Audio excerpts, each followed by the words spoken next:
तन की हमार खेतवा जोत ही देता न परतिये परल बा कुछ बोई ना जाए। का कहा तू बोला तो तेज से कहा।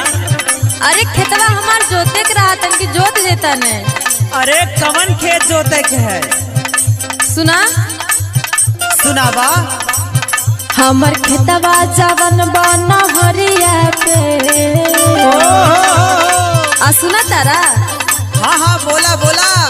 सुना हमर खेतवा जवन बना हरिया पे ज्योति दा डरैबर उधरिया पे। ज्योति दा डरैबर उधरिया पे, ज्योति दा डरैबर उधरिया पे।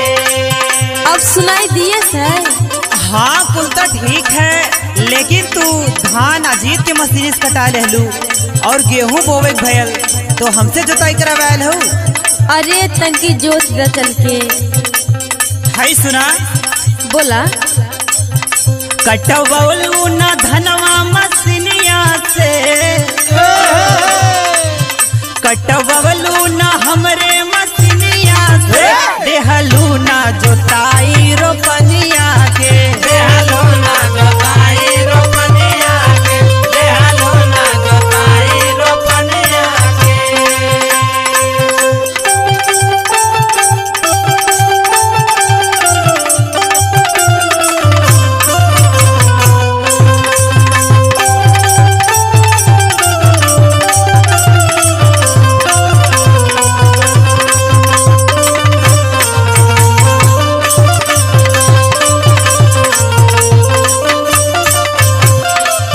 अरे तहार पैसे वाले की भाग ना जा।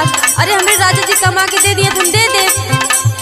अरे तू पिछले साल ऐसे बहकौले रहलू, मेहरारू बड़ी चलाक होनी। अरे ना ये दे लोग। सुना हमार बात सुना। सुनावा।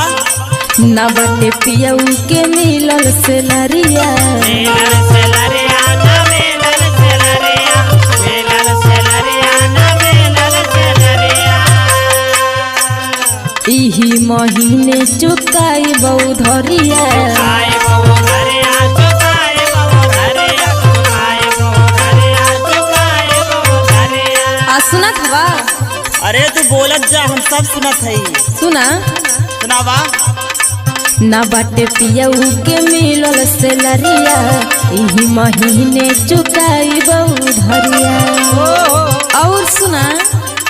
कहा नहीं छोड़ब हम कवनो कसरिया के। अरे खाली कहाइलू करेलू ना कुछ। अरे सुना नहीं छोड़ब हम कवनो कसरिया के, ज्योति दा डरैबर उधरिया पे। ज्योति दा डरैबर उधरिया पे, ज्योति दा डरैबर उधरिया पे।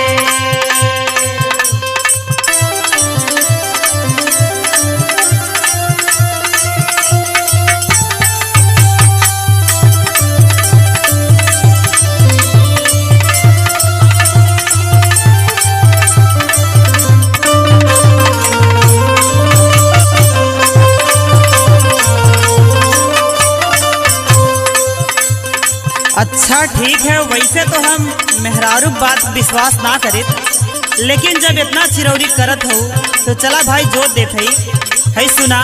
बोला। कल हे भौजी कलिया खेतवैया, कलिया खेतवैया, कलिया खेतवैया, कलिया खेतवैया, कलिया खेतवैया। आजू के साँझे का दे हब जोतैया, हब जोतैया, कदे हब जोतैया, कदे हब जोतैया, कदे हब जोतैया। जोत तो देत है, लेकिन भाई दे दिया टाइम से पैसा। हाँ दे देबो। कालिए भौजी कालिया खेतवैया, आज के साँझे का दे हब जोतैया। विवेक एसपी के बुझा परेशानिया के, अर्जु एसपी के बुझा परेशानिया के, देहलू ना जोताई रोपनिया के, देहलू ना जोताई रोपनिया के, देहलू ना जोताई रोपनिया के, देहलू ना जोताई रोपनिया के, देहलू ना जोताई रोपनिया के। और टेंशन नहीं ला, अब की चैत ले लिया। चला ठीक है।